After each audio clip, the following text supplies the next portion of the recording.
De ci, de là, quelques mots sur cette historique de la démocratie. Je vous en livre certains, vous les avez relevés: manœuvre frauduleuse, vanité, égoïsme coupable, orgueil, tractation, façade, valeur, calcul de pouvoir.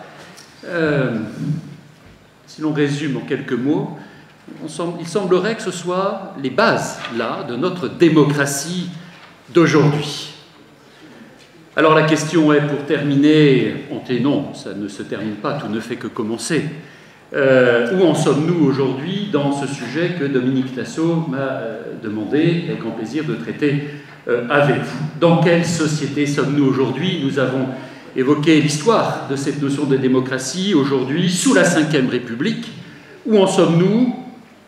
Et allons-nous retrouver les traces de ces termes que je viens de vous dire maintenant?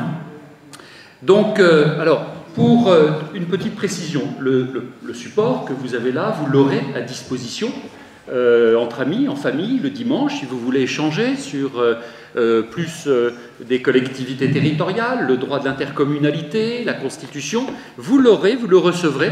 Il y a des diapos que je vais passer vite, car ce sont des diapos qui constituent votre boîte à outils, vous voyez, donc qui piquent un peu les yeux quand on les voit parce que c'est très dense, mais je les résumerai. Donc c'est volontairement dense en nombre de diapos, mais parce que vous aurez ce support. Voilà. Donc,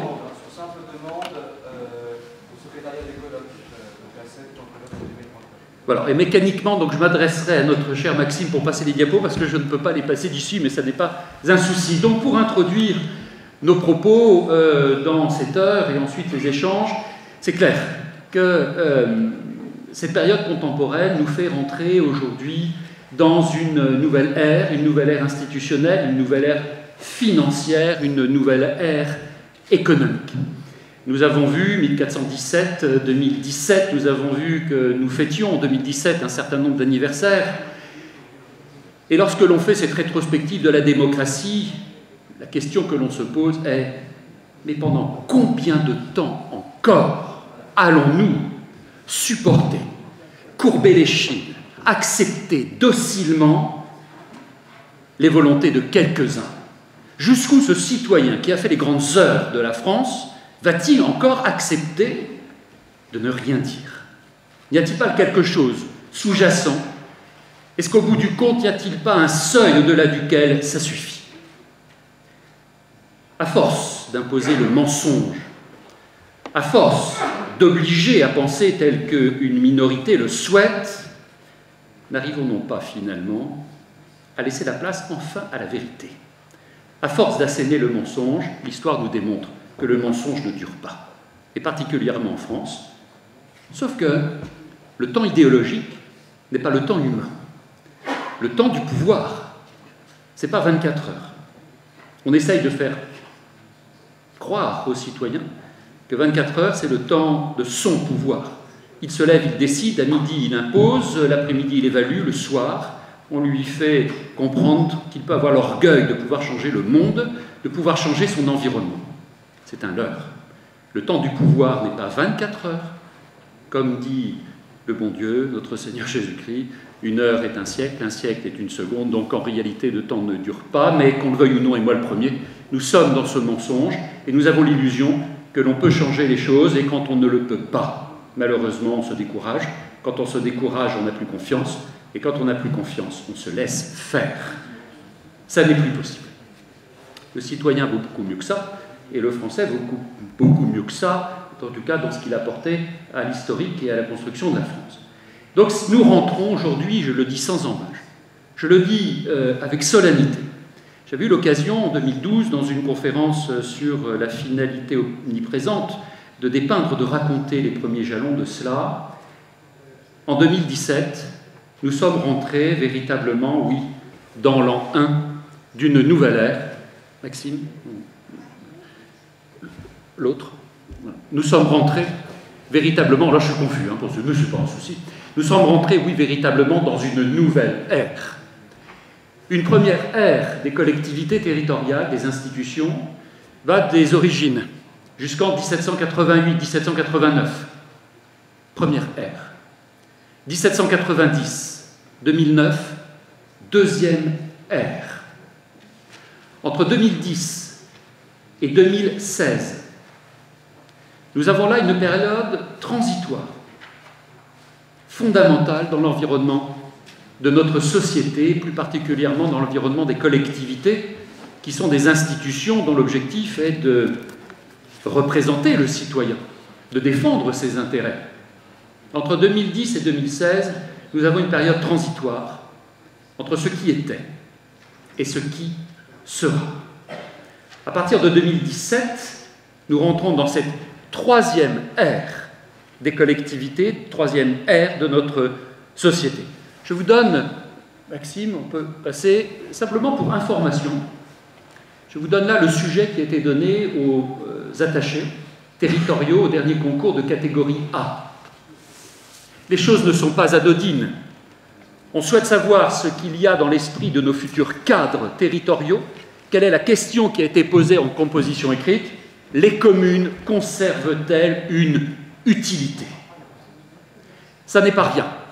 Jamais, jamais le CNFPT n'a posé une telle question aux candidats à un concours de cadre.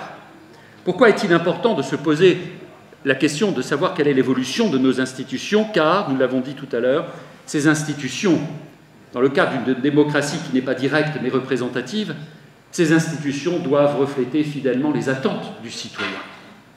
Donc, lorsque l'on sait ce que sont ces institutions, lorsque l'on apprécie ses marges de manœuvre, on sait ainsi la place que l'on réserve au citoyen et on sait l'écoute qu'on lui apporte et on sait ainsi le pouvoir qu'il peut avoir dans les rouages de cette société-là.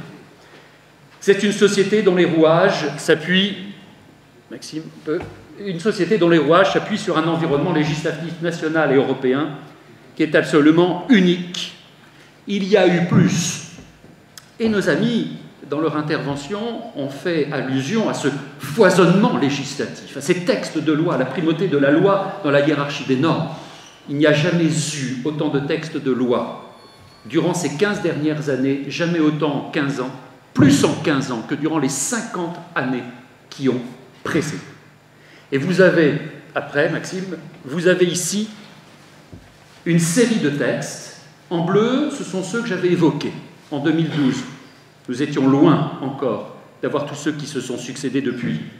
Vous avez jusqu'au 28 février et février 2017, vous avez un foisonnement législatif qui amène notre environnement des collectivités à ne plus être du tout ce qu'il était avant. Cet environnement des collectivités, c'est un environnement qui, comme l'économie, est pétri de libéralisme, est pétri de concurrence, est pétri de culture de l'individualité. Les collectivités, oui, presque se mènent des guerres les unes envers les autres pour capter les entreprises, pour intéresser le citoyen, pour permettre l'implantation des collectivités et l'implantation des entreprises. Ce libéralisme-là, ambiant, amène à s'interroger sur la place et le rôle du citoyen dans le choix de la société qu'il souhaite. Pour quelle raison? Ce libéralisme s'oppose à la notion d'intérêt général. Cette notion d'intérêt général est le fondement de toute puissance publique. La puissance publique est celle qui protège l'intérêt général. Cette puissance publique s'exprime à travers deux institutions de base, l'État d'une part, les intérêts de la nation, et les collectivités d'autre part. Cette puissance publique laisse le pas, peu à peu, à des règles de concurrence, de droit privé, de libéralisme qui amènent la sphère publique à ne plus occuper la place qu'elle occupait jusqu'à maintenant et dont on a pu se rendre compte de l'évolution. Si cette sphère publique est considérée comme n'importe quelle entreprise privée, ça signifie tout simplement que la notion de service public et d'intérêt général disparaît.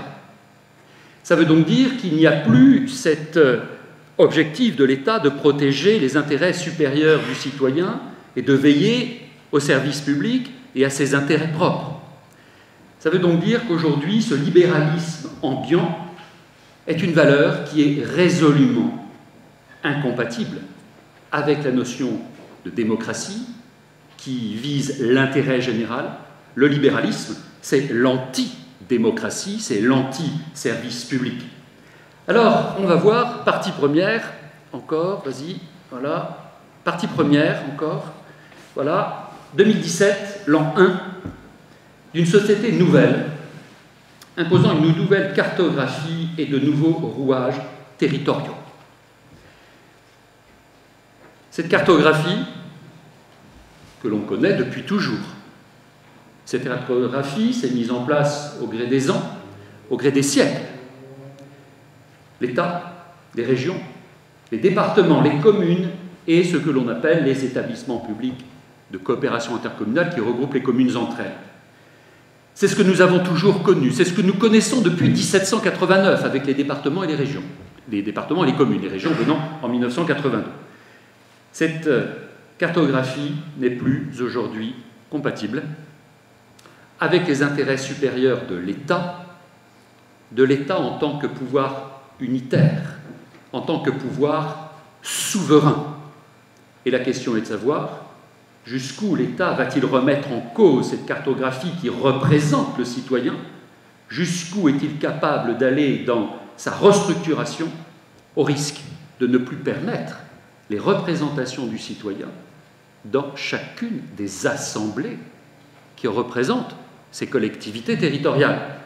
À ces 5 échelons, l'État propose des solutions pour des raisons d'incompatibilité.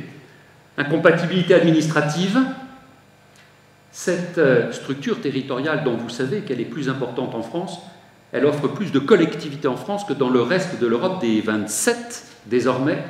Il y a en France un mandat électoral tous les 850 mètres carrés. Plus démocratique que ça, on ne peut pas.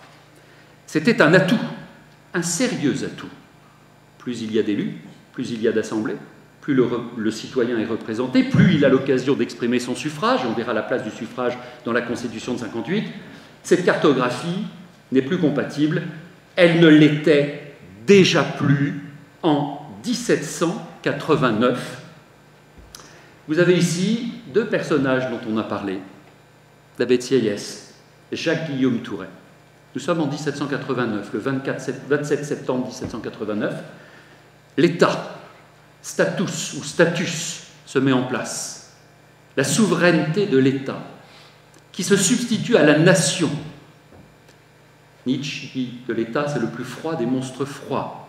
Status, c'est ce qui est en langue latine. C'est un absolu. Cet absolu de 1789 ne peut plus coexister avec la diversité du territoire de l'Ancien Régime. Il y avait 55 000 paroisses. Jacques-Guillaume Touret, de profil, propose de remplacer ces 55 000 paroisses par 720 communes dans des départements de 90 départements composés de 9 communes, 720 communes au total, 108 lieues de carré de côté. C'est la vision mécanique dont on a parlé à plusieurs reprises de 1789 qui amène Jacques-Guillaume Touret à considérer que cet État souverain ne peut plus coexister avec la société de la nation de l'Ancien Régime. Ici se confrontent 2 visions du monde des collectivités qui représentent le citoyen.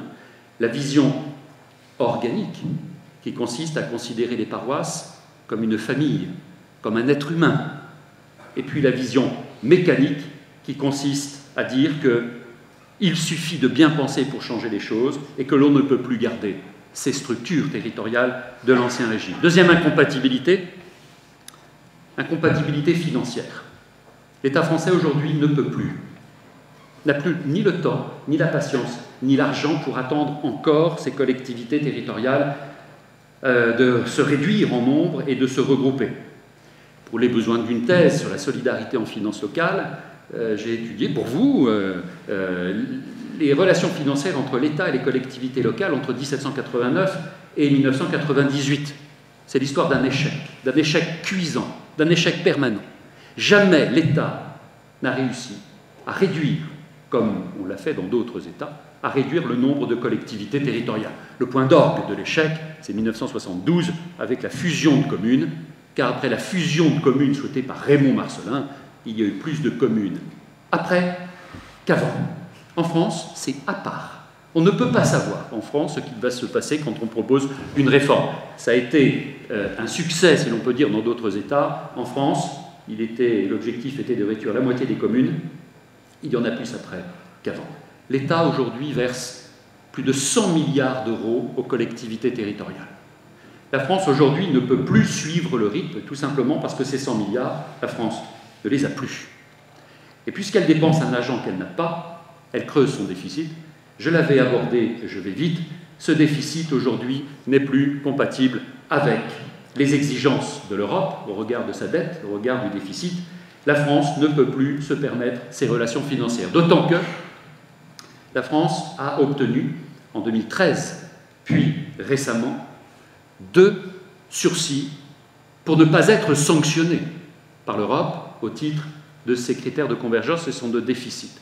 La France ne peut plus, aujourd'hui, tolérer cette diversité des territoires qui était un atout, mais qui est résolument aujourd'hui considérée comme un handicap sérieux. Troisième incompatibilité, cette structure territoriale aujourd'hui n'est plus compatible avec les objectifs de la France dans l'Union économique et monétaire, dans cette Europe fédérale des régions qui se met en place depuis 1957. Nous sommes arrivés en 2017 à un point de convergence de multiples réformes engagées en externe sur l'Europe, en interne en France. Toutes ces réformes engagées depuis 10 ans, 30 ans ou 40 ans sont aujourd'hui dans un point de convergence en 2017. Et 2017, c'est précisément l'entrée de la France et des collectivités, et donc du citoyen, dans une nouvelle ère. Les choses sont très brutales. Donc je suis adjoint au maire d'une commune rurale en Côte d'Or. Ce chiffre me vient à l'esprit. 156 maires ont démissionné l'année dernière, entre le 1er janvier et le 31 décembre. Plus de maires a démissionné en un an qu'il n'y en a eu entre 1789 et le 31 décembre 2015. Ces maires, je les ai rencontrés à un congrès des maires récemment, et que disent-ils ? J'ai fait campagne en 2014 pour dire à mes citoyens que je serais le maire de la transition. Je vois bien qu'il se passe quelque chose. On le voit bien, on sent les choses. Sauf qu'on ne met pas forcément le mot qui va avec ce que l'on ressent. Les maires ont très rapidement vu que le mandat de la transition, ça n'était pas 2014-2018. Le mandat de la transition, c'était celui d'avant, 2008-2014. Ça veut dire quoi? Mais ça veut dire aujourd'hui, les élus, les exécutifs qui représentent le citoyen, le suffrage, la démocratie de proximité, ces élus se rendent compte qu'en réalité, ils ne seront d'aucune utilité, car nous sommes déjà dans une nouvelle ère. Nous ne sommes pas dans une évolution. On pourrait mettre tous les superlatifs, évolution historique, évolution très brutale, évolution comme jamais on en a vu. Non, non, non, non. C'est chuchote. Nous sommes dans une mutation. Une mutation. Et cette notion de démocratie est un outil très utile pour le pouvoir central, contrairement à ce que l'on pense, pour amener le citoyen contre sa volonté à accepter tout ce que cet État a envie de faire depuis bien des années et qui ne va pas dans le sens forcément du citoyen. Donc, Maxime, troisième incompatibilité, cette Europe fédérale. Vous vous souvenez de cet État unitaire et souverain, de cet État dont on a appris les rouages, les composantes, les enjeux, l'évolution, on en a parlé, et c'était très riche d'enseignements, ces interventions. bien je suis au regret de vous dire que cet État unitaire et souverain n'existe plus. Nous avons affaire aujourd'hui à un État régional, territorial, plus unitaire, mais en revanche beaucoup plus souverain qu'il ne l'était auparavant.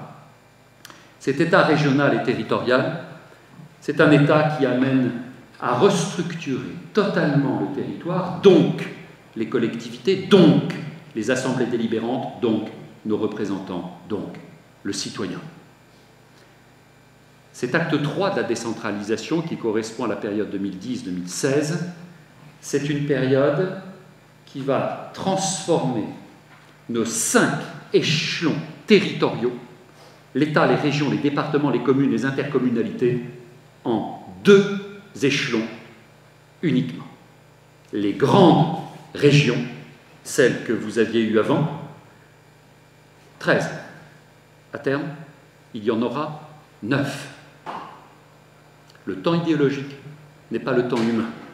9 aurait été trop brutal dans la réforme. Regardez déjà 13, ce que ça a donné. Mécaniquement, il y a une raison. Organiquement, on s'interroge encore comment ces régions ont été découpées de la sorte. Il n'y a ni hasard, ni paradoxe dans ce que nous sommes en train de vivre. Car, et nous l'avons compris depuis ce matin, ce dont on parle à travers la démocratie, c'est bien du pouvoir. Le vrai pouvoir, celui en face duquel il n'y a aucun contre-pouvoir. Voilà. Vous avez 4 heures KF4, c'est cela le vrai pouvoir, c'est l'absence de contre-pouvoir. Ces grandes régions, avec à la tête des préfets qui sont aujourd'hui des premiers ministres bis, qui gouvernent un 13e de la France, à terme un 9e. Vous aurez les grandes régions comme cela, on peut passer, avec à leur tête des préfets, on peut passer, et puis vous allez avoir, nous avons d'ores et déjà de nouvelles structures qui se développent, les métropoles. À côté de ces grandes régions, la deuxième structure territoriale de base sera les intercommunalités, les regroupements de communes. Cette structure bipartite du territoire, donc ça signifie que l'on va supprimer un paquet de paquets d'assemblées délibérantes. Ça veut donc dire qu'il y a des suffrages qui n'auront peut-être plus vraiment beaucoup de sens. À terme, les communes sont appelées à devenir des budgets annexes, des intercommunalités. J'ouvre une parenthèse. Ça n'est pas parce que les choses sont ainsi que l'on va subir. Non. On entend bien de loin, on n'écoute que de près. Dans la troisième partie, je vous dirai en quoi. De façon assez inespérée, ces réformes, finalement, ouvrent des possibilités historiques de ressaisissement, de repositionnement du citoyen contre toute attente. Simplement, je n'ai pas dit que ce serait facile, mais j'ai dit que c'est possible. Et c'est ce que je propose à certains EPCI, d'ailleurs, aux présidents d'EPCI. Vous aviez ici 3 structures territoriales de base. Les régions, les départements, les communes. Entre 82 et 92, 3 structures. Entre 92 et 2002, vient s'immiscer les intercommunalités. Et on se dit, super, pour la démocratie, c'est un suffrage supplémentaire. Seulement, cette intercommunalité avait d'ores et déjà un objectif, c'était se substituer à la structure territoriale d'en dessous. En 2003-2009, on assiste à une aspiration des pouvoirs des régions sur les départements et une aspiration des pouvoirs des intercommunalités sur les communes. Vous aviez 20 200 EPCI, vous n'en avez plus que 2000. Si on avait 20 000, ça veut dire que nous avions 20 000 assemblées délibérantes, nous n'avons plus que 2000. Eh bien, ça fait moins de suffrages, moins d'assemblées délibérantes. Et nous arrivons entre 2010 et 2016 à une structure bipartite de la France, les grandes régions et les intercommunalités. Ces établissements publics, sociaux et de santé, que sont-ils? Ce sont ce que l'on appelait les départements. Ces départements ne sont plus aujourd'hui de collectivités territoriales. Les choses vont excessivement vite. On n'a jamais vu une évolution des institutions aller aussi vite. Dans quelle société sommes-nous? c'est la question des implications directes d'une nouvelle structure bipartite du territoire. 13 grandes régions, puis 9, les départements en établissements publics sociaux et de santé, les communes en tant que budget annexe, les intercommunalités, une remise en cause historique du système démocratique français reposant, on va le voir, sur le suffrage. De moins en moins d'élus gérant des surfaces de plus en plus vastes.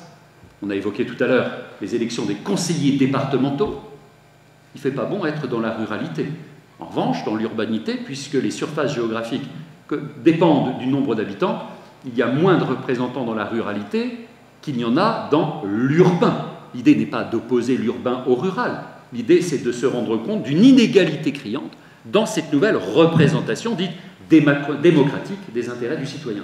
Des périmètres d'intervention ne coïncidant plus avec les anciennes frontières communales, départementales ou régionales. En effet, au 1er janvier 2017, vous en avez peut-être entendu parler, une loi qu'on appelle la loi NOTRe, la loi sur la nouvelle organisation territoriale de la République, cette loi impose à toutes les communes de faire partie d'un groupement de communes, impose aux EPCI de peser 15 000 habitants minimum. Ce qui est en train de se mettre en place, c'est un deuxième volet d'une restructuration des territoires qui avait déjà démarré en 2010 par un premier schéma départemental de coopération intercommunale. Le suffrage, avons-nous dit, dans cet environnement, est un pilier. Vous avez là un extrait de la Constitution. Alors, ce qui est surprenant, c'est que dans cette Constitution de 1958, le mot démocratie, vous ne le voyez pas. Vous avez tout simplement le fait que la France est un État démocratique. En revanche, ce sur quoi on insiste, peut-être bien volontairement, ce n'est pas sur cette notion de démocratie dont on sait qu'elle est sans doute chancelante. Ce sur quoi on insiste, c'est le suffrage. La démocratie, dans la Constitution de la Ve République, c'est un mot qui parle, c'est le suffrage. La souveraineté, prévoit la Constitution nationale, appartient au peuple, qui l'exerce par ses représentants.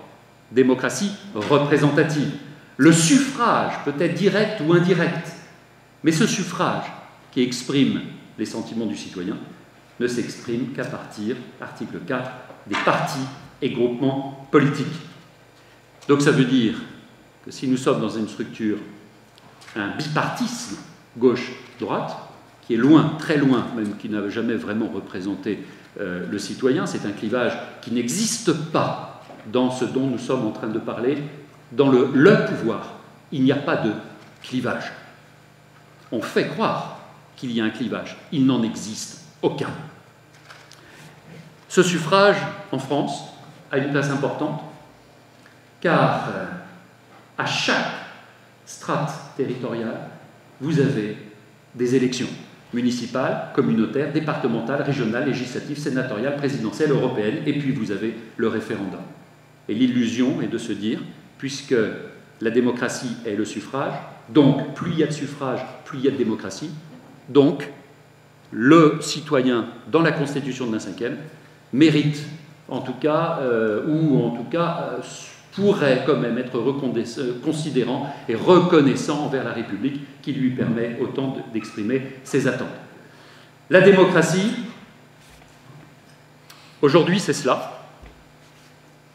Avant, et nous avons toujours, vous voyez ce que disait Bernanos, il y a les mots qui chantent et les mots qui parlent.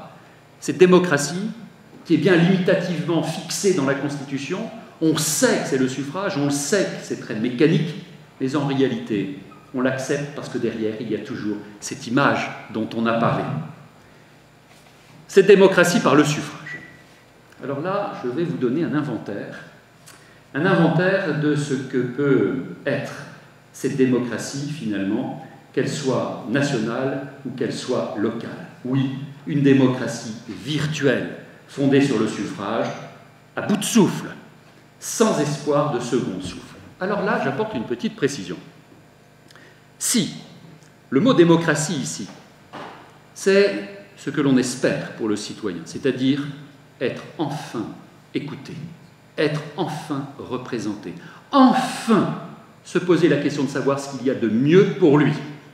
alors c'est clair que là, elle est vraiment virtuelle, elle est à bout de souffle, étant entendu qu'elle ait peut-être déjà existé, j'en doute, mais c'est clair qu'elle est sans espoir de second souffle. En revanche, si le mot démocratie est ce qui a toujours existé dans l'esprit des gouvernants, pas ceux pour lesquels on vote, je parle de ceux qui décident, de ceux qui ont les rênes, alors à ce moment-là, c'est clair que la démocratie n'est certainement pas à bout de souffle aujourd'hui pour eux, parce qu'elle permet exactement ce qu'ils ont toujours souhaité, c'est-à-dire l'illusion entretenue du citoyen d'être écouté dans l'intérêt d'un seul ou de quelques-uns qui sont ceux qui ont le pouvoir aujourd'hui.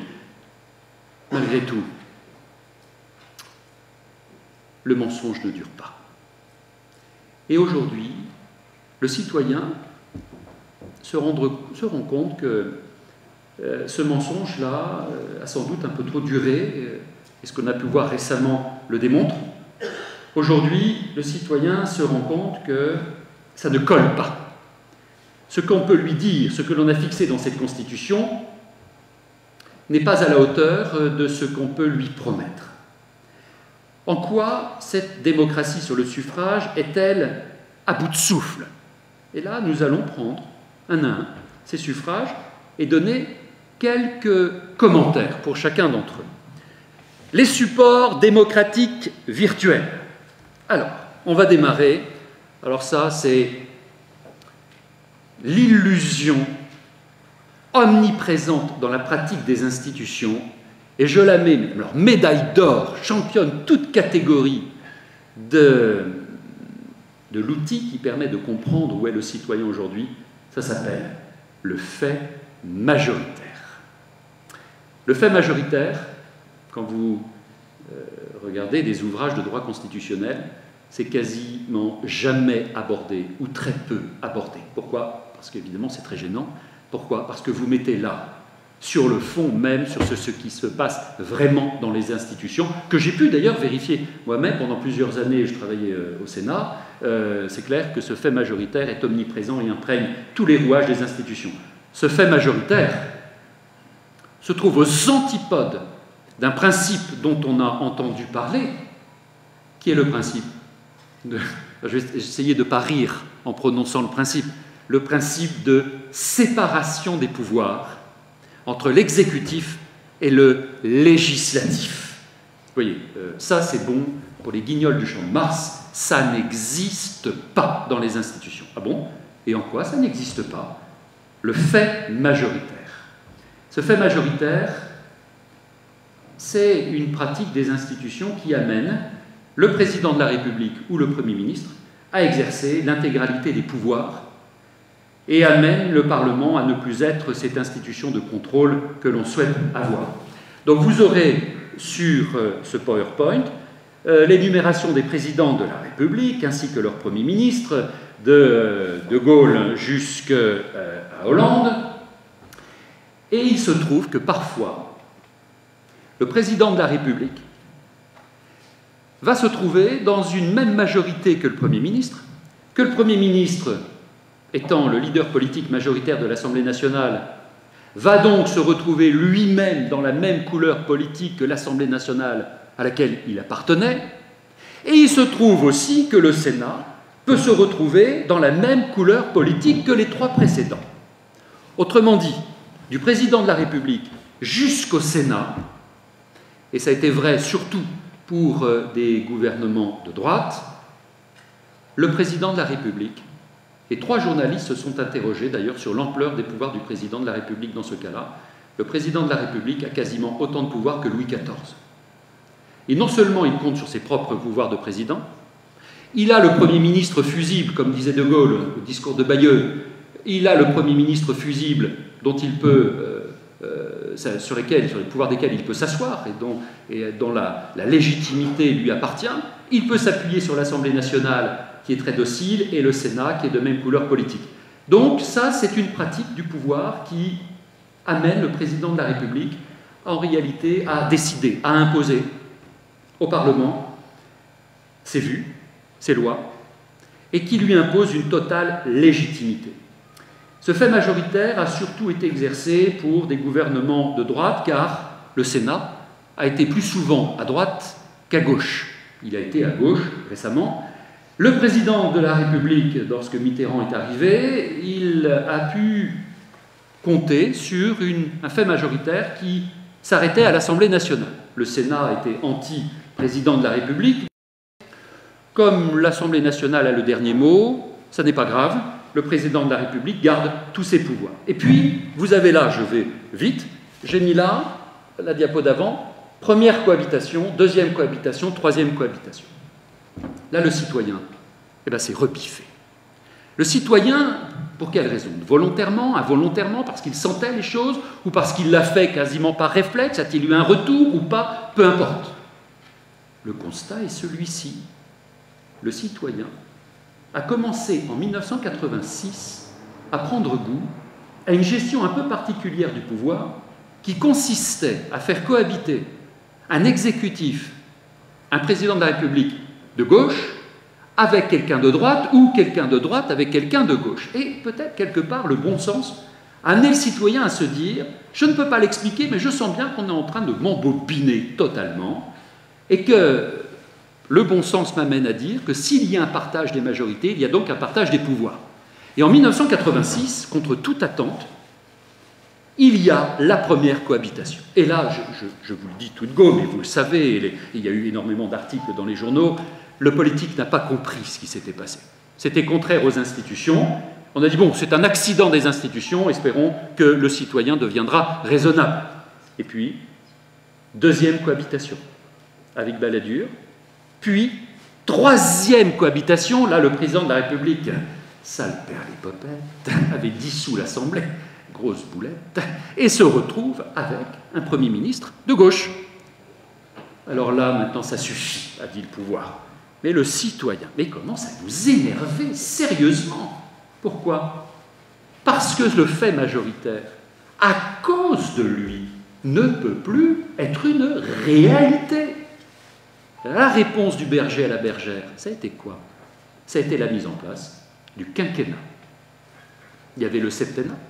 Vous avez aimé le septennat? Je ne vous ai pas dit que vous aimerez bien le quinquennat, mais n'empêche que le quinquennat est la réponse apportée par le gouvernement. Ça veut dire quoi? Eh bien, on va faire coïncider de force l'élection des députés avec l'élection du président de la République, et ainsi, nous aurons une nouvelle captation du pouvoir, sauf que maintenant, c'est plus pour 7 ans, c'est pour 5 ans. Ça s'appelle le fait majoritaire. Ce fait majoritaire-là, c'est l'anti-séparation des pouvoirs entre l'exécutif et le législatif. Autre élément, on va aller plus vite là, pour garder du temps sur la troisième partie. Deuxième élément, on dit l'initiative des lois appartient concurremment au Premier ministre et aux membres du Parlement. On se dit, mince, ça fait démocratique, ça fait très citoyen. Un député, un sénateur peut déposer une proposition de loi. En réalité, on le sait très bien, 99% des lois qui nous sont appliquées sont issues de projets de loi. Il arrive même parfois qu'une proposition de loi soit en réalité un texte rédigé dans les cabinets ministériels et on demande à un parlementaire, celui qui n'est peut-être pas trop intervenu ces derniers mois, de pouvoir intervenir au lieu et place du gouvernement de la même majorité. Ça se passe comme cela, j'ai tout un tas d'exemples à vous donner, nous allons passer. Donc la loi, l'article 34, le Parlement, la séparation des pouvoirs, oublions, 100% des textes sont quasiment des projets de loi. Troisième élément de rupture, une rupture à valeur constitutionnelle entre le citoyen et ses représentants. On dit que le suffrage est important, le suffrage est la façon avec laquelle le citoyen sera représenté. Bon, article 27, tout mandat impératif est nul. Le droit de vote des membres du Parlement est personnel. Donc je me demande à quoi ça sert une campagne, puisqu'un parlementaire n'a absolument pas l'obligation de faire ce pourquoi on l'a élu. Donc ça ne sert à rien. Vous voyez, donc il y a une rupture dans la représentation du citoyen au Parlement. Quatrième élément, je vais vite, on en a parlé, c'est la différence entre le scrutin majoritaire et le scrutin proportionnel. Tous nos suffrages sont pétris de scrutin majoritaire. C'est quoi le scrutin majoritaire? Vous savez, la première liste arrivée en tête, on lui donne 50% des sièges. Allez, pof, voilà, hop, c'est donné, 50%. Et les autres 50%, on les détermine au second tour, le cas échéant. Le scrutin majoritaire, c'est très bon pour le pouvoir. Ça permet à un exécutif de compter sur une majorité. Sauf que ce n'est pas très subtil dans la représentation, puisque c'est ou droite ou gauche. En revanche, le scrutin proportionnel, lui, attribue des sièges en fonction du nombre de voix effectivement obtenues à l'occasion des élections. Ça a été pendant un temps du proportionnel, notamment pour les régions. Et lorsqu'on s'est rendu compte que le président de région était incapable de gérer, eh bien on a vite fait de mettre du scrutin majoritaire. Autrement dit, ce n'est pas dans l'intérêt du citoyen, c'est dans l'intérêt d'un seul, c'est-à-dire l'exécutif. Et autre élément, le référendum.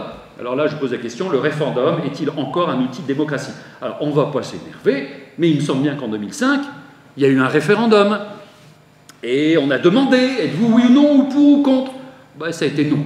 Non, on n'est pas favorable au projet de constitution européenne, 54,8% de voix contre. Et alors? Eh bien alors, rien. Voilà. Rien, pourquoi? Mais parce qu'il fallait que le citoyen dise oui, et puis c'est tout. Mais de quoi je me mêle à ne pas faire ce qu'on lui demande? Là, vous avez eu un citoyen qui, contre toute attente, n'est pas ce citoyen, ce clampin de base dont on parle tout le temps, dont on imagine qu'il... De temps en temps, pour quelle raison, il y a un sursaut. Et là, alors qu'on... Ça a été quasiment, on lui a lavé le cerveau, on lui a arraché le cerveau, on lui a parmi. Ça a été la culpabilité, on a évoqué la guerre ce matin. La culpabilité. Les guerres se gagnent par la subversion et la désinformation. La culpabilité est un mot de subversion comme il en est rarement. On l'a culpabilisé. Si tu votes pas oui, t'es mort. Eh bien n'empêche qu'il a voté non. Vous avez remarqué que depuis... on ne nous demande plus grand-chose. Voilà. Et pourtant, il y en a eu des traités. Analyse du scrutin, vous verrez. Les conditions d'irresponsabilité du gouvernement. 6e point. Vous savez que le gouvernement peut engager sa responsabilité. Sauf que la Constitution de la 5e prévoit que cette responsabilité ne peut être engagée que devant l'Assemblée nationale, c'est-à-dire la chambre de laquelle sera issu le Premier ministre. Cette Assemblée nationale qui est de toute manière copain comme cochon avec l'exécutif. Autrement dit, si on engage sa responsabilité devant l'Assemblée nationale, il n'y a aucun risque d'avoir une motion de censure. Aucun risque. Et puis ce qui est super, c'est comme on est entre personnes de confiance, je n'ai pas dit entre gens de confiance, j'ai dit entre personnes de confiance, eh bien, vous pouvez faire en sorte d'engager votre responsabilité auprès des amis, puisque si cette responsabilité n'est pas engagée, le texte sur l'appui duquel vous avez engagé la responsabilité sera considéré comme définitivement adopté alors qu'il n'y a pas eu une minute de discussion au Parlement. Et là, comment ça se fait qu'on a ce goût un peu amer que le citoyen ne sait pas où il se trouve là, alors qu'on parle de suffrage, qu'on parle de démocratie. Autre élément, alors la décentralisation. Alors là aussi un gros mensonge de l'histoire, quoique ça dépend ce que l'on veut voir à travers. La décentralisation comme outil de concentration majeure des pouvoirs de l'État. Beaucoup d'élus ont démissionné car, pour eux, la décentralisation, c'était l'action par laquelle, en 1982, c'est vrai, le pouvoir central avait accordé aux autorités locales un certain nombre de pouvoirs.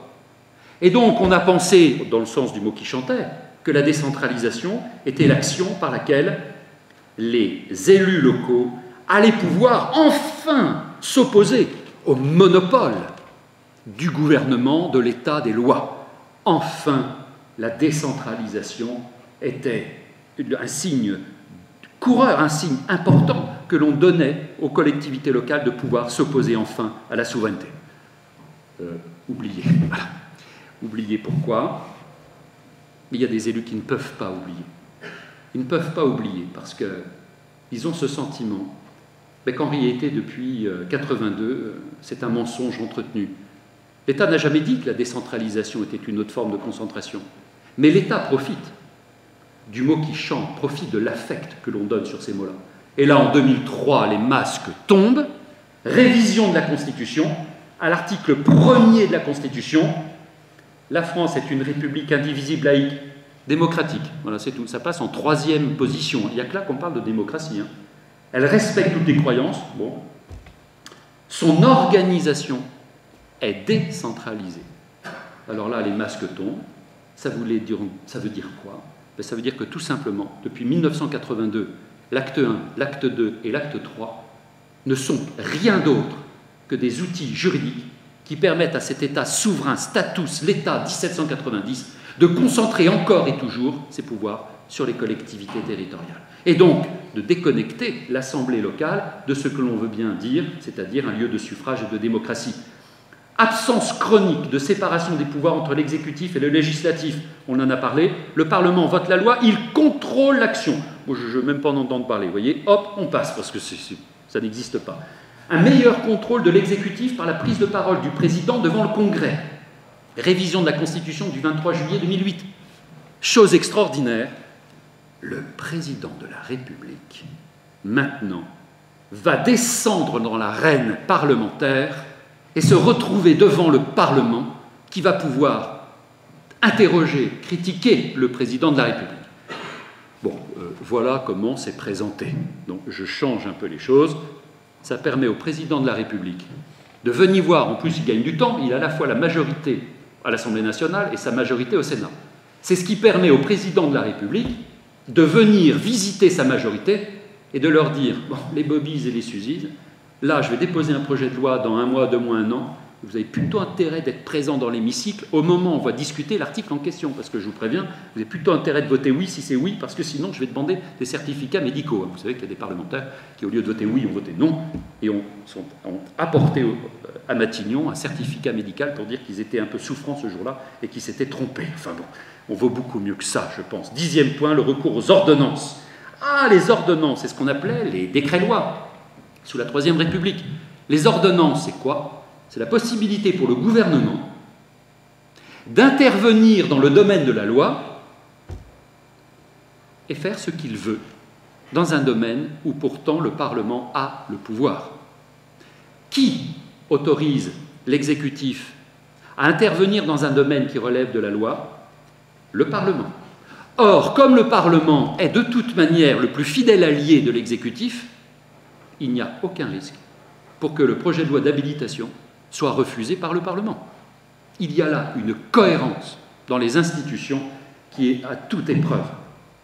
Un exécutif pouvant être auditionné par le Parlement, je ne développe pas, les membres du gouvernement ont accès aux 2 assemblées. Ils sont entendus quand ils le demandent. Vous voyez, ça ne suffisait pas que le président de la République puisse invectiver sa majorité, non, les membres du gouvernement peuvent le faire aussi. Entre nous, je ne vois pas où est la séparation des pouvoirs. 12e point, le recours au scrutin majoritaire favorisant, on a parlé, je ne vais pas développer, la primauté réelle, il manque un petit peu, de l'indivisibilité de la République sur la volonté du peuple. Autrement dit, ce suffrage, dans la Constitution, c'est le support de la démocratie. Dans quelle société sommes-nous? Nous sommes dans une société où le citoyen n'a absolument aucune place réelle dans sa représentation par le suffrage au niveau national. Je vous ai mis quelques textes. Le général de Gaulle, c'est clair, a centralisé le pouvoir en s'inspirant, c'est clair, des pratiques de l'Ancien Régime dont on a parlé. Et pour résumer, puis je ne veux pas de charge, la Ve République a été élaborée par un militaire pendant la guerre froide, pendant la guerre d'Algérie, et dans le but de mater le Parlement. Donc rien que ça, ça suffit pour ne pas nous faire attendre trop de la Constitution par rapport au Parlement. Vous me suivez? Non. De Gaulle a souhaité mettre un terme au parlementarisme rationalisé de la IVe République et à l'instabilité parlementaire de la Troisième République.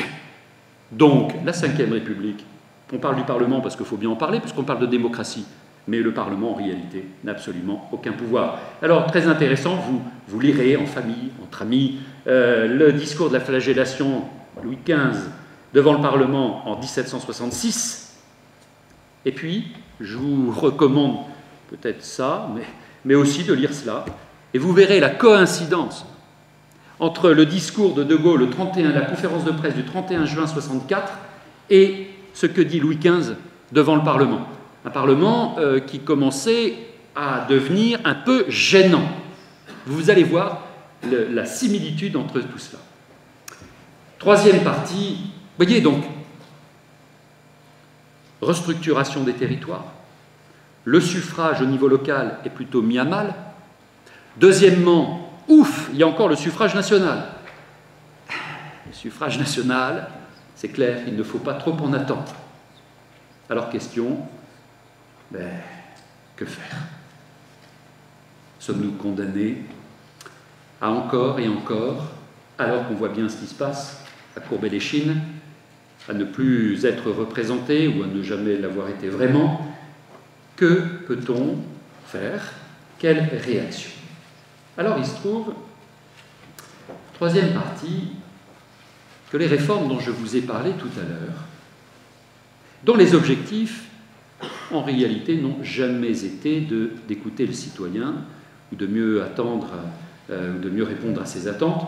L'objectif de ces réformes, et je l'avais dit dans une conférence précédente, je n'y reviens pas, c'est de s'interroger sur la place de la France dans l'Europe et la place de l'Europe dans le monde.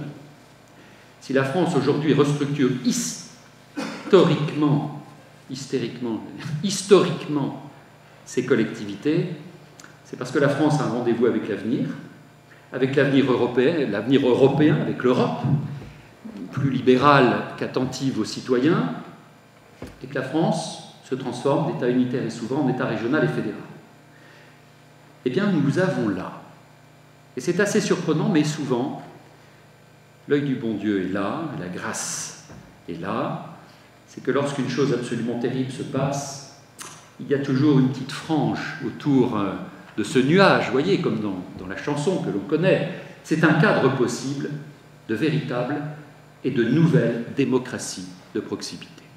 Je le dis sans embâche, je le dis en toute solennité, lorsque l'on me demande, en consultant, d'aller aider les intercommunalités à trouver de l'argent ou à clore des budgets, récemment, pour vous dire que nous sommes rentrés dans une nouvelle ère, récemment, j'ai eu un appel et j'ai cru que c'était un copain de fac. Je dis, tiens, tu m'appelles, c'est sympa, ça fait longtemps que tu ne m'as pas donné de nouvelles.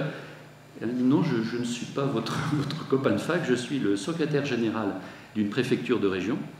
Et le préfet de région demande si vous pouviez venir, si vous accepteriez de le préfet, 4 sous-préfets, le directeur de cabinet, le chef de cabinet, le directeur des collectivités, le directrice et la directrice du budget. Bon oui, vous savez, ce qui est vrai est simple. Et ce qui est simple est vrai. Quand les choses sont compliquées, il faut se méfier. Ben, je dis oui, ok, j'y vais, on va passer 8 heures. Quand un préfet demande à être formé sur ce qui est en train de se passer, je pense qu'il est en train de se passer quelque chose. D'accord? Mais ce que l'on dit, ce que je vais pu lui dire, c'est exactement ce que l'on dit là. C'est un cadre possible de véritable et de nouvelle démocratie de proximité. Vous avez une révision... Vas-y Maxime, tu peux avancer. Vous avez ici un élément important de notre République, c'est la révision de la Constitution du 28 mars 2003. Cette révision de la Constitution du 28 mars 2003 insère dans la Constitution 3 nouveaux principes de gestion des compétences locales. Le principe de subsidiarité que l'on a abordé jusqu'à maintenant, qui est un principe absolument fondamental. La subsidiarité, c'est laisser faire à ceux qui savent. Ceux qui ne savent pas faire ne sont pas forcément des saisis, et qu'ils acceptent en toute humilité de laisser faire ceux qui, on voit au chapitre, ceux qui sont les mieux placés, géographiquement, financièrement ou matériellement. La subsidiarité. Ça ne s'est jamais vu. Jamais. Jusqu'à maintenant, l'État unitaire et souverain était dans une gestion très tubulaire, très verticale des compétences. Je décidais en haut et vous appliquez en bas et je ne vois qu'une tête et puis vous vous taisez et puis c'est comme ça. La régionalisation de l'État territorial, c'est-à-dire la façon avec laquelle l'État souverain est en train de se transformer en État fédéral. Vous m'avez bien entendu. L'État souverain et unitaire est en train de se transformer en État fédéral régional, mais, contrairement à l'Allemagne, à la tête de chaque Länder, vous avez un élu, en France, à la tête de chaque région, vous avez un préfet. Voilà la grande différence. C'est que nous avons un fédéralisme souverain en France, alors qu'en Allemagne, vous avez un fédéralisme qui, au contraire, est source de liberté et d'autonomie. Vous voyez, la France et l'Allemagne, on est toujours dans des oppositions.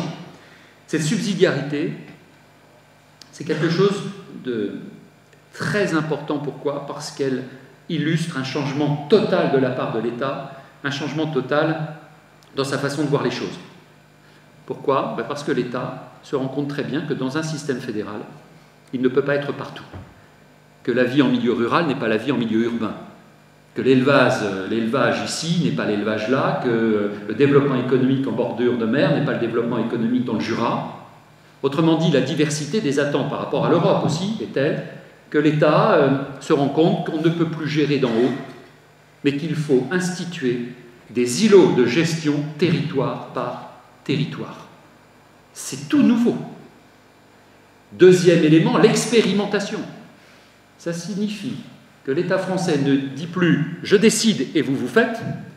L'expérimentation, c'est la chose suivante. C'est vous, localement, qui allez trouver des solutions locales à des problèmes locaux. Moi, je les validerai au Parlement. Et si ça fonctionne, j'étendrai ce que vous avez fait à toutes les autres collectivités territoriales. C'est ce qui s'est passé en région Alsace. On a demandé à l'Alsace de gérer les fonds européens structurels. L'Alsace a donné son accord. Et bien désormais, toutes les régions de France gèrent les fonds structurels européens. Ça s'appelle l'expérimentation. Ça veut donc dire que l'État est en train d'abandonner le principe selon lequel je décide vous appliquer pour un principe suivant. Désormais, où j'étais omniprésent, moi, État, je vous laisse le soin de choisir, de faire ce qu'il y a de plus adapté au territoire. C'est tout nouveau. Collectivité chef de file, eh bien ça veut dire qu'en fonction des besoins, une collectivité ou un groupement choisira ce qu'il y a à faire. Si je résume cela, on va au pas de charge, si je résume cela, vous avez ici les illustrations de ce que l'on appelle un territoire. Vous connaissez le terme territoire, on l'emploie régulièrement, on le lit dans les journaux. Un territoire n'est plus une collectivité territoriale. Une collectivité, c'est quoi ? Une collectivité territoriale, une commune, un département, une région. C'est un qui ? C'est un élu qui gère quoi ? Qui gère une politique, qui gère son programme. C'est un qui gère quoi ? Si le quoi n'est plus adapté au qui, si le qui ne veut plus du quoi, ou si le quoi n'est plus adapté au qui, c'est clair. C'est le qui reste, l'élu reste, mais il change sa politique, il change son programme. Ça, c'était une collectivité territoriale. Un territoire, ça n'est plus un qui gère quoi, c'est un quoi, un atout, un handicap, une richesse, une pauvreté, un besoin local qui est ici mais qui ne sera pas le même dans une autre région. C'est un quoi qui impose qui. Alors à ces heures avancées de la journée, après tant de nuances, vous avez là une mutation totale dans la façon de gérer les compétences dans les collectivités. Et en quoi c'est une chance ? Eh bien c'est une chance, tout simplement parce que, vous vous souvenez ce fameux principe d'égalité, l'égalité du citoyen devant le suffrage. Un homme, un suffrage. Que l'on soit ici ou là, on pèse le même poids dans un suffrage. L'égalité devant la loi, l'égalité devant les lois de la République. Ici, ça n'est plus le mot égalité qui est employé, c'est le mot équité, c'est le mot subsidiarité. Autrement dit, l'État français est en train d'ouvrir sa porte vers des politiques qui mettent de côté l'égalité. Vous voyez, avant c'est je veux que tout le monde fasse la même chose au même moment. Maintenant c'est non. Subsidiarité, expérimentation, chef de file. Au niveau régional, je ne vais pas développer, c'est la région qui est la structure territoriale de base. Circonscriptions territoriales sur lesquelles l'État se trouve. L'État régional, les DREAL, les directs, toutes les administrations de l'État.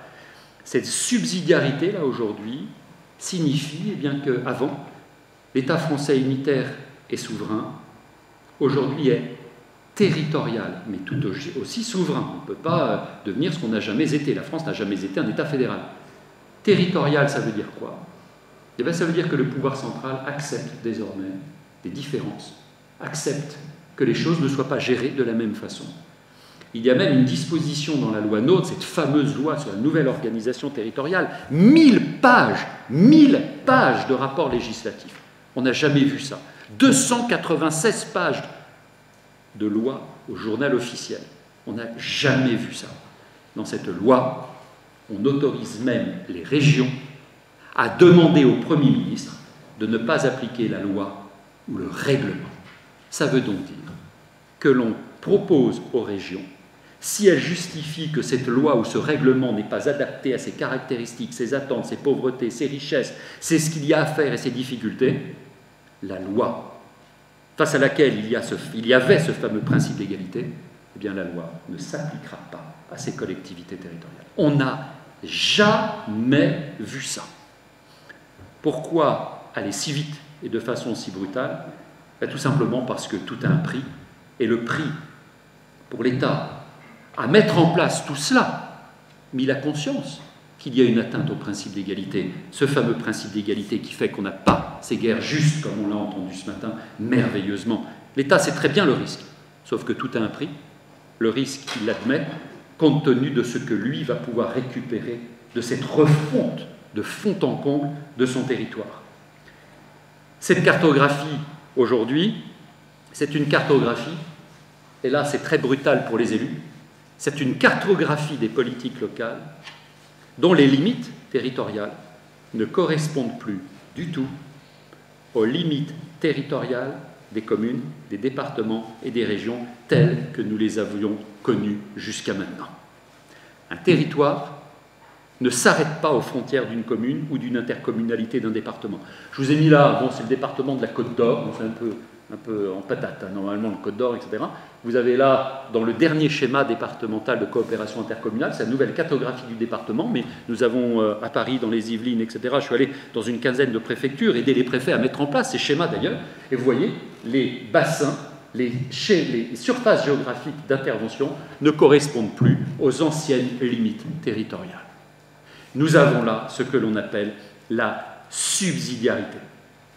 Dernier élément, et pour garder du temps pour les échanges, cet environnement territorial, aujourd'hui, ne va pas faire du suffrage une source de plus de pouvoir. Il ne va pas faire de la représentation nationale une représentation plus attentive. Non.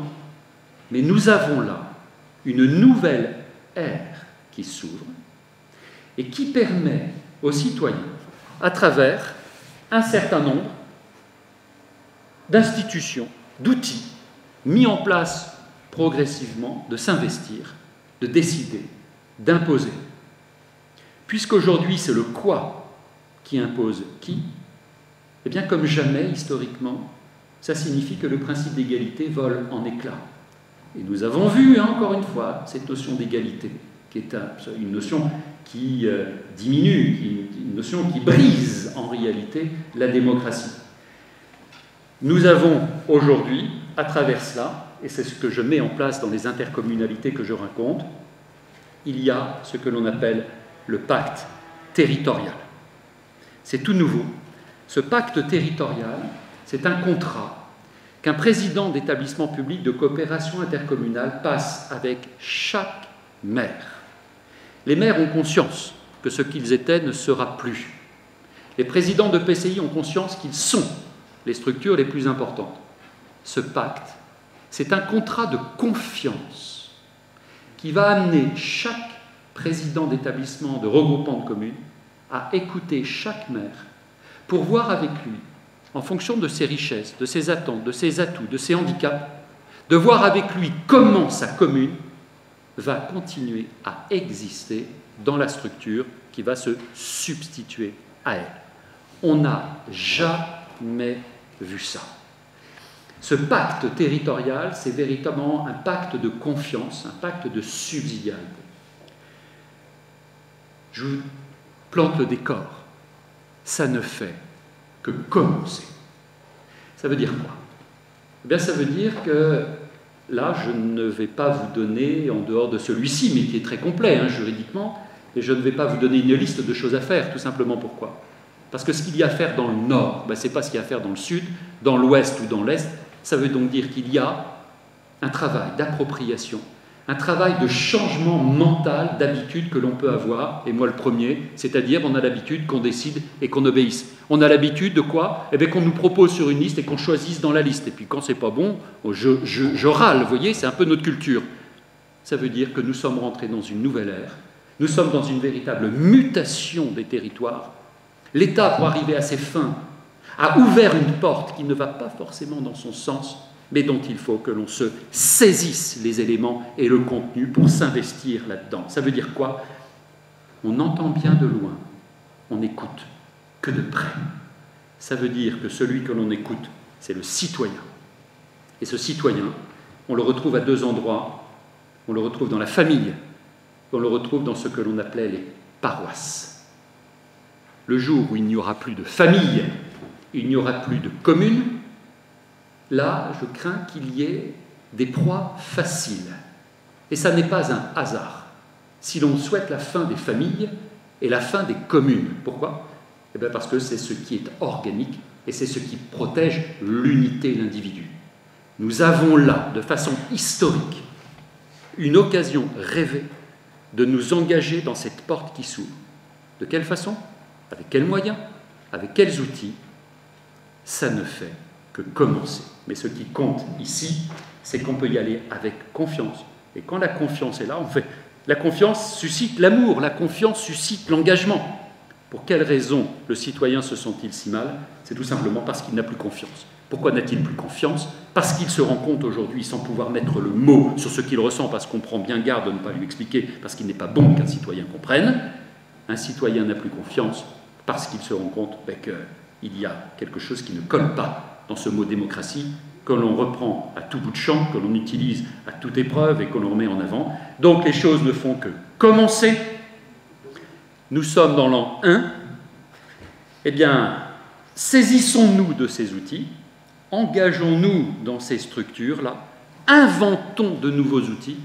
En tout cas, n'attendons pas de l'État, n'attendons pas des parlementaires qu'ils nous proposent quoi que ce soit. Ça, c'est clair.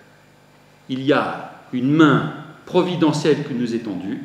Je pense qu'on peut, avec confiance, la saisir. Merci de votre attention. On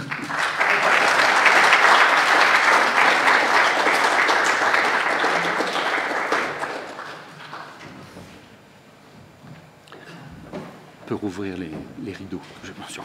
On va ouvrir les rideaux, oui, ouvrons les perspectives. On est un peu saisi de vertige devant ce tourbillon d'annonces, de promesses.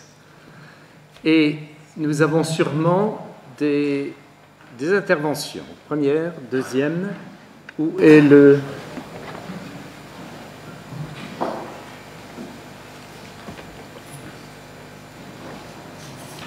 Là-bas, ici d'abord.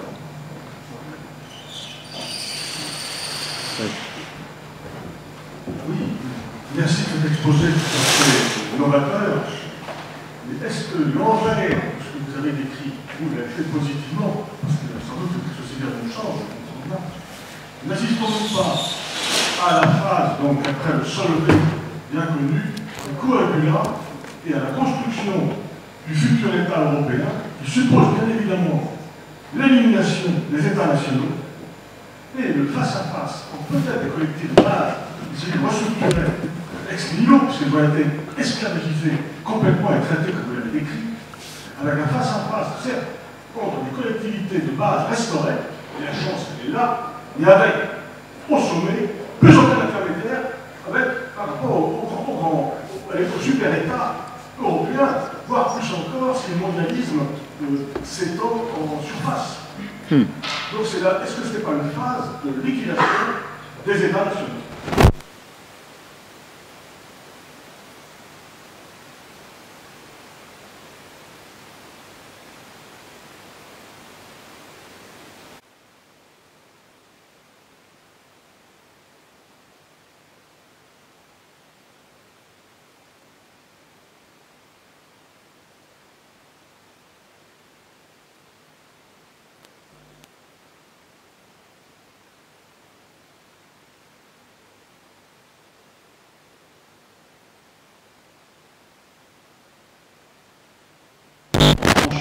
Je surveille de très près chaque instrument, chaque outil qui va de façon inespérée nous donner l'occasion de.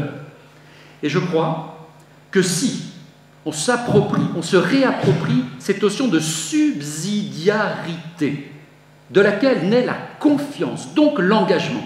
Pourquoi on donnerait sa vie? On donne sa vie par amour. Pourquoi? Parce que c'est une valeur surnaturelle, à l'image de l'amour du bon Dieu. On donne sa vie dans une guerre qui défend des valeurs au-delà de celles purement humaines. Voilà pourquoi on n'engage pas de valeurs humaines aujourd'hui dans la République. Comme ça, personne ne donne sa vie, comme ça, personne ne s'engage, comme ça, personne ne s'oppose, et comme ça, on fait ce que l'on veut. Donc, cette mondialisation qui se met en place, on peut la regarder en se désolant, et j'en suis le premier, mais, virgule, il faut saisir chaque occasion qui nous est proposée pour renverser la vapeur. De belles choses se sont faites, sans grande mobilisation, tout simplement parce que le mensonge ne dure pas, parce que la vérité ne se démontre pas, elle s'impose par elle-même. Et donc, je vous rejoins complètement, justement, quand on a des choses qui se présentent comme celle-ci, l'État a conscience du danger de ce qu'il a ouvert. C'est une boîte de Pandore pour lui. Mais pour lui, mécaniquement, il y voit plus d'intérêt que de risques. Seulement nous, ces risques sont pour nous des outils de se repositionner, de repositionner le citoyen dans ce qu'il est, l'individu, et non pas le groupe uniforme de grains de sable, ou comme disait Léon Bourgeois, de tas de pierres dans un ensemble de tas de pierres. Vous voyez, je réponds au pas de charge, je suis d'accord avec vous. Que faire? Comment le faire? Eh bien, déjà, ces réunions entre nous, déjà, ça permet déjà d'être convaincus. Quand on n'est que persuadé d'une chose, on dit un mot qui correspond à une persuasion. Quand on est convaincu de ce qui se passe, le mot ne résonne pas de la même façon. Le terme écrit, on ne le lit pas de la même façon quand on est convaincu. Ce sont des convictions, elles se présentent, saisissons-les. Pourquoi? Parce que le citoyen, quand même, vaut beaucoup mieux que ce qu'on lui propose aujourd'hui. Je réponds comme ça, mais je suis tout à fait d'accord avec vous. Ah oui, il y avait une dernière diapo que je voulais mettre. La dernière diapo. Oui, c'était très intéressant. Que faites-vous, de la question, notre Seigneur disait, allez et baptisez et enseignez toutes les nations, toutes les régions. Donc, je rejoins un petit peu, je pense que l'État européen, quand même, a toujours été un interlocuteur privilégié le dialogue avec les régions pour supprimer les nations. Donc, un catholique peut-il participer honnêtement à cette dissolution une sorte d'annihilation de la nation? C'est intéressant. Alors, Renan parle d'État-nation. J'ai toujours été un peu... L'État-nation, alors, la nation, l'État status se substitue à la nation de l'Ancien Régime. L'État, c'est le loi, les règlements, c'est le plus froid des monstres froids. La nation, c'est la coutume, c'est la tradition, c'est l'organisme, c'est un être vivant. Et donc l'Europe, oui, c'est clair, c'est la vision très mécaniciste du monde qui s'impose au lieu de la vision organique du monde. Je constate qu'historiquement, ce que l'on fait des régions nous donne l'occasion de voir que l'on n'écoute que de près. Soyons ceux que l'on écoute. Forçons ceux qui nous sont amenés à nous écouter. Je vais vous donner une illustration. Dans une intercommunalité, en Côte d'Or, les maires ne veulent pas fusionner parce qu'ils ne veulent pas perdre la main sur l'achat de leur poignée de porte. C'est très concret, mais c'est de la vie de tous les jours. Un maire dit en toute légitimité, je ne veux pas perdre, moi, le fait que je faisais un bon de commande, j'allais dans un fournisseur, je posais ma poignée de porte, j'en avais pour 2 heures ou 2 heures et demie, ou 4 heures, le temps de boire un coup avec un voisin que je connais, et ça me coûtait rien du tout. Maintenant, on va mutualiser, on va se réunir, et mes poignées de porte, je vais confier mon bon de commande à un responsable des services techniques qui, au bout du 350e bon de commande, va peut-être les acheter parce qu'il a eu 5% de remise chez le fournisseur. Et là, a raison. Ils disent, c'est intolérable. Et je dis, je suis d'accord. Et dans cette intercommunalité-là, j'ai créé une sorte de régie d'avance, c'est-à-dire que j'ai dit au président de PCI, tu as autre chose à faire que d'acheter des poignées de porte, et ton directeur des services techniques a autre chose à faire que d'assembler les bons de commande. Jusqu'à maintenant, ça se passait très bien. Eh bien, gardons ce qui se passe bien. Vous, intercommunalité, puisque c'est le sens de l'histoire, ça, je ne peux pas m'opposer à cela, c'est le sens de la loi, mais rien n'est irréversible, sauf qu'après le nuit, il y a le jour après la nuit, ça c'est irréversible. Sauf que là, rien n'est irréversible, mais c'est la loi. Je dis au président de PCI, vous allez confier à ce maire, j'en sais rien moi, 10 000 €, c'est le montant qu'il dépensait en un an l'année dernière, eh bien cette enveloppe financière, il sera, subsidiarité oblige, le seul à gérer cette enveloppe sur ce qu'il faisait avant. Vous avez ainsi une adaptation, parce que l'intelligence, c'est l'adaptation. Ce qu'est l'environnement actuel, je ne peux pas le changer. En revanche, je surveille chaque curseur qui nous permet de rehausser le citoyen, lui donner la valeur qu'il avait, c'est-à-dire cette valeur décisionnelle. Et le territoire le permet. Ce que nous déciderons au bord de la mer, on ne décidera pas de la même chose dans le Jura, alors que jusqu'à maintenant, c'était le principe d'égalité devant la loi. Et je vous rejoins, il faut se réapproprier et inventer ces outils. C'est ce que je fais en tant qu'adjoint au maire. Mais le problème des nations, disparition des nations. En tant qu'élu professionnel et territorial, effectivement, l'abandon du principe d'égalité, que l'on constate aujourd'hui, qui fait qu'on n'aura pas les mêmes avantages dans une région que dans une autre, etc., donne une liberté. Mais est-ce que cette liberté n'est pas liée au fait que l'État a vu qu'il était incapable de gérer? C'est un aveu. Malheureusement, ce n'est pas présenté comme ça, mais en réalité, c'est un aveu d'impuissance. Et est-ce que cet aveu d'impuissance ne s'étend pas jusqu'à... Parce que quelqu'un tout à l'heure a parlé d'État européen. Il n'y a pas d'État européen. Et donc, actuellement, on a une impuissance de l'Europe. Donc, alors peut-être justement l'opportunité, c'est dans cette ère de l'impuissance généralisée à tous les niveaux qui dépasse les intercommunalités, bien il y a un espace à occuper. Oui.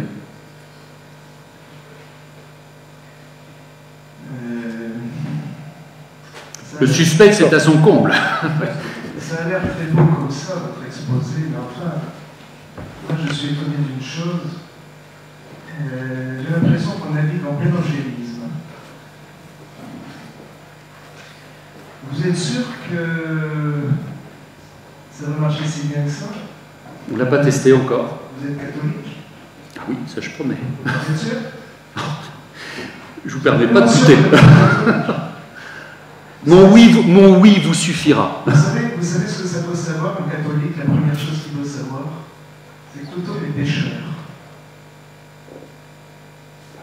Oui, et là Mais ça ne marchera pas, votre système. Pêcheur d'hommes.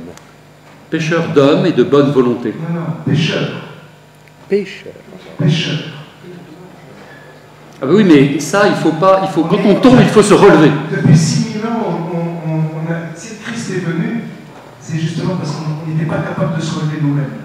Et ah oui, ça c'est clair. Aujourd'hui, le Christ explique, prend la peine d'expliquer depuis plusieurs générations dans des révélations privées, que si on n'a pas recours à lui, c'est-à-dire explicitement, on prend la peine d'aller jusqu'au fond des choses, explicitement par les sacrements, que nous ne pouvons rien faire sans lui. Et vous savez à quel point vous avez raison, et je vous rejoins. Nous sommes pécheurs, je n'ai pas fini. Et vous êtes en train de nous parler d'une société idéale qui ne correspond pas à la réalité humaine. Non. Et je vais me dire une chose, parce que ce matin, on nous a expliqué des choses intéressantes qui sont des faits.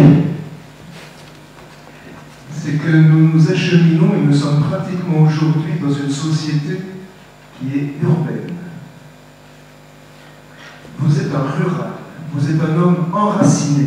Ça s'entend dans l'enthousiasme dont vous faites preuve et dans la générosité que vous exprimez. Vous êtes minoritaire dans votre cas, monsieur.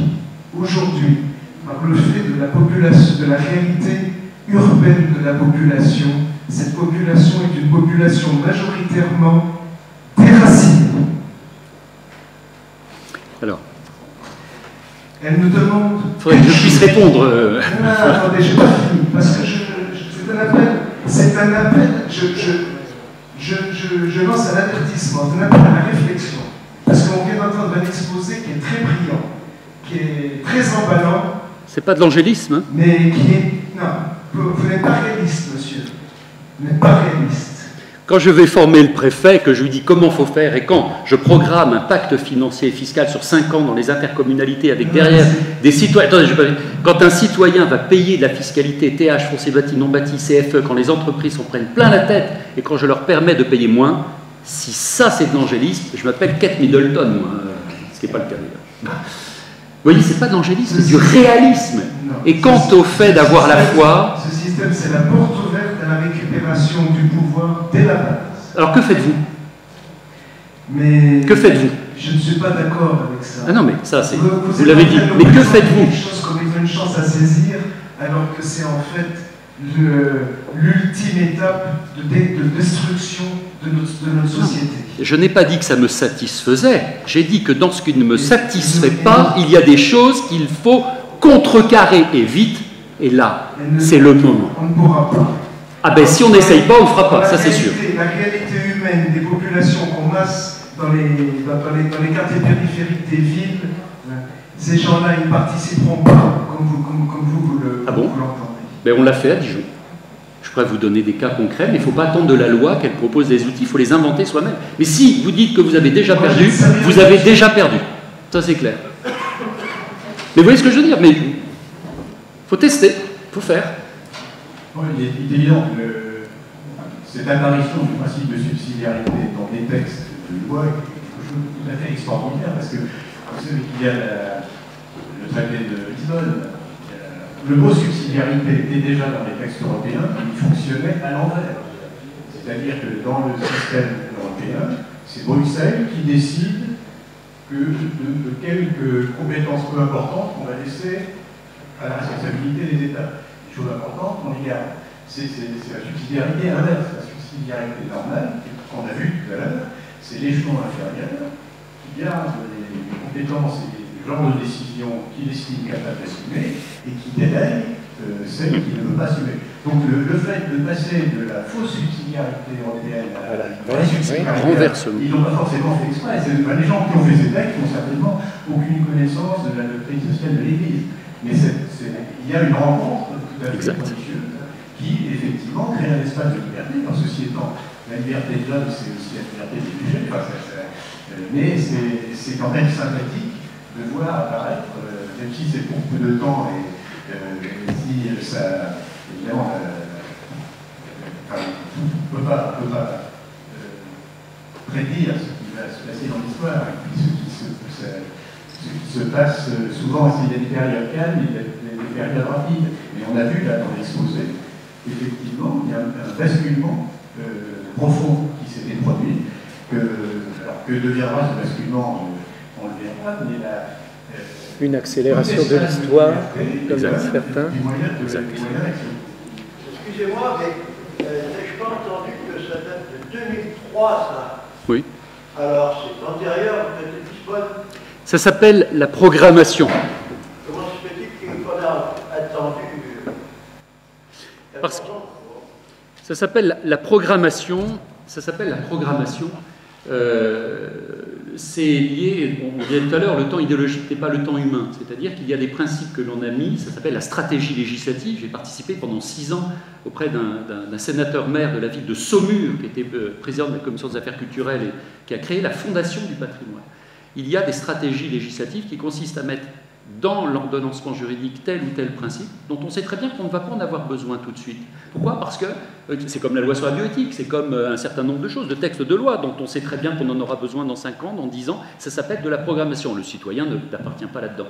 La subsidiarité et l'expérimentation chef de file est liée à ce qu'on appelle l'acte 2 de la décentralisation, qui va de 2002 jusqu'à peu près, grosso modo, 2007-2008, quoi, grosso modo, c'est cela. Donc, enfin, 2009, puisque 2010-2016. Donc, cette révision de la Constitution répond en tout point à des rapports européens du Conseil de l'Europe et qui imposent et qui souhaitent, qui attendent de la part des États des modifications de leur législation. La France a répondu comme cela. Eh bien, tant mieux pour nous. On disait tout à l'heure, le passé ne nous appartient plus. Il est des déracinements difficiles. Il est des pertes de valeur. L'avenir ne nous appartient pas encore. Donc pourquoi nous décourager dans l'instant présent par rapport à ce qui reste à faire? Pourquoi nous décourager dans l'instant présent par rapport à ce qui s'est passé? Eh bien, prenons l'instant présent pour ce qu'il est et ne nous démoralisons pas et allons-y avec confiance.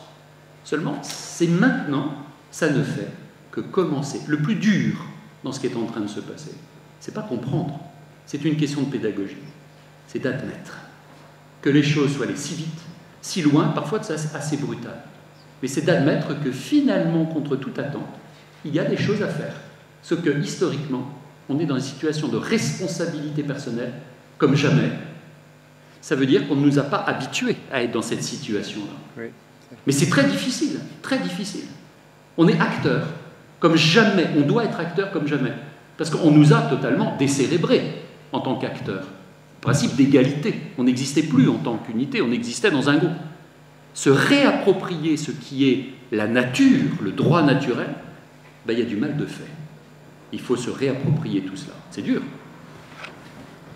En tout cas, les hommes d'armes combattront et Dieu donnera peut-être la victoire. Absolument. Il y a encore une question. On parlait du principe de subsidiarité, qui a toujours été fait en sens inverse. Quelle autorité vous garantira de véritable application du principe de subsidiarité? Les francs-maçons, nos élèves, ils sont tous contre. Vous. Pourquoi faire appel à quelqu'un d'autre, etc. Si on a déjà perdu la bataille, il ne faut pas y aller. Si on a déjà... Mais je sais où sont ces personnes au Sénat. Je sais ce que font ces personnes-là. Mais à se poser ces questions comme ça, on ne se pose pas les questions d'opération et d'outils à mettre en avant. Ça veut dire qu'il faut avoir confiance. Vous passez, suis-je catholique? Je fais dire des étudiants. Eh bien, oui, je pense, j'essaye de l'être, on ne l'est jamais suffisamment. Vous savez, finalement, le bon Dieu, dans sa miséricorde, voit bien les efforts que l'on fait. Eh bien, ça veut dire qu'il faut avoir confiance. Ce que l'on fait, il faut demander les grâces pour le faire. L'esprit de clairvoyance, de discernement. Mais si humainement, on est déjà découragé par ce qui s'est passé, ou parce qu'on ne pourra pas faire dans l'avenir, parce qu'il y a ceux dont vous parlez, bah, vous savez, je pense qu'il ne faut rien faire. Quelqu'un a dit, j'ai vaincu le monde. Oui, la France est dans l'Europe. Vous avez parlé de l'Allemagne avec les Länder, avec donc les présidents de Länder qui sont élus. Alors pourquoi la France n'utilise pas ce système qui serait quand même démocratique, je veux dire, au moins représentatif, hein, alors qu'on connaît quand même, les préfets sont aux ordres. Oui, bah oui, c'est pour ça qu'on les met à la tête des régions. Voilà, c'est quand même très inquiétant. Hein, les préfets, ce sont des... Bon, je n'ai rien contre les préfets, hein, je n'en connais pas personnellement, mais en tout cas, pourquoi y a-t-il une disparité entre l'Allemagne et la France? Parce que, alors là, je vous renvoie à l'histoire de France et de l'Allemagne. L'histoire de la France n'est pas l'histoire de l'Allemagne. La France, depuis 987, les Capétiens, d'ailleurs 987 et 1982, et je pose parfois la question, pensez-vous qu'en 1982, une pauvre petite loi ordinaire a modifié 1000 ans de concentration des pouvoirs? Ça a commencé par la monarchie, puis par un État, mais concentration laïque, Dieu détrôné et l'homme à sa place. Le président remplace le roi, etc. Mais pourquoi? Parce que l'histoire de la France n'est pas l'histoire de l'Allemagne. Nous sommes là, d'ailleurs, c'est ce qu'on aborde avec les étudiants en droit constitutionnel en première année, on est là dans deux formes juridiques d'État totalement opposées. Voilà pourquoi la France et l'Allemagne sont souvent antagonistes, sont souvent en situation d'opposition. Sur la construction de l'Europe, je vous recommande, enfin c'est un ouvrage que nous avons rédigé avec un autre colonel de gendarmerie qui s'appelle Rémi Février, qui s'appelle Intelligence économique et collectivité territoriale. Donc je suis temps de réserve de gendarmerie, et on m'a demandé, par exemple, pour vous donner une idée, on parlait de guerre ce matin, on m'a demandé une conférence à l'état-major sur quelle est la place des finances publiques dans une stratégie de guerre économique mondiale. Car c'est bien cela dont on parle aujourd'hui. Cette Europe, l'Union économique et monétaire, et on le sait, c'est pas l'Europe sociale, c'est pas l'Europe environnementale, c'est pas l'Europe citoyenne, c'est pas l'Europe de la paix, non, ça n'a jamais été fait comme cela, ça n'a jamais été fait pour. C'est autre chose. Là, l'Allemagne, tout comme la France, toutes les deux ont des objectifs différents mais bien particuliers sur ce terrain-là. Il ne vous a pas échappé en 1720. Tu as encore le temps. Tu as encore le temps. Nous sommes devant l'État jacobin. Oui, exact. Voilà, donc il nomme ses préfets, est-ce que c'est pas un esprit de duplicité? Je ne veux pas jouer l'avocat du diable, mais c'est ce qu'on appelle la déconcentration, c'est l'action par laquelle une autorité centrale délègue à des autorités locales désignées par lui le soin de décider, d'appliquer, de contrôler, de sanctionner. Il a la garantie de l'unité du pouvoir, la garantie de la continuité de cette stratégie-là. Et la décentralisation n'a jamais été contraire à la déconcentration. Jamais. Vous voyez, la décentralisation, c'est l'organisation de la souveraineté. C'est intéressant, mais l'Europe, sur l'objectif de l'Europe, on pourra développer. Hein, mais ça a été publié chez Ellipse en décembre 2010. Je suis en train de préparer un deuxième tome pour la mise à jour de cela, d'ailleurs, Intelligence économique et collectivité. C'est le seul livre qui a été rédigé là-dessus, qui a été co-signé par Alain Juillet, notamment, qui est médiateur international en intelligence économique, par Franck Bournois, qui est directeur de CP à Paris, et par le général Vinta Auguard, général de gendarmerie 5 étoiles, conseiller permanent des présidents de la République. Mais bon, autre chose à faire que de signer des livres et je dis que l'objectif de la France, je le dis au pas de charge, l'objectif de la France, tout comme l'objectif de l'Europe dans cette construction de l'Europe, ça n'a jamais été de mettre en place une énième structure, je l'avais évoqué à l'occasion de notre dernière conférence, et ça se confirme. L'objectif de la France, c'est de faire en sorte, comme Charlemagne, dans l'empire de Charlemagne, de faire en sorte que l'Europe, ce soit la France en grand. Sauf que ça n'est pas une guerre aux frontières, c'est une guerre budgétaire, économique et financière. C'est le thème que l'on m'a demandé de développer à l'état-major. Mais ce n'est pas très compliqué en réalité. C'est très cohérent tout ça, très cohérent. Les enjeux sont historiques. On n'a jamais vu ça.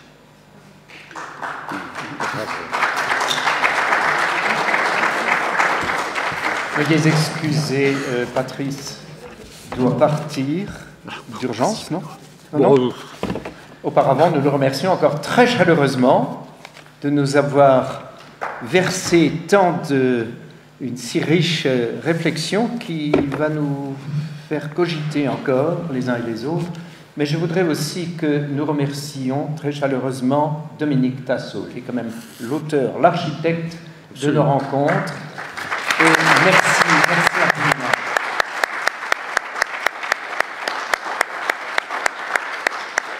Encore une fois, un beau succès.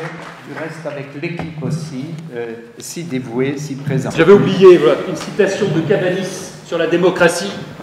Voilà la bonne démocratie, la voilà avec tous ses avantages. Par elle, tout se fait pour le peuple et en son nom, mais rien ne se fait par lui, ni surtout sous cette dictée irréfléchie. Voilà ce que disait Cabanis de la démocratie. Non, ça suffit. Voilà. C'était ce que je voulais dire. Voilà. Simplement.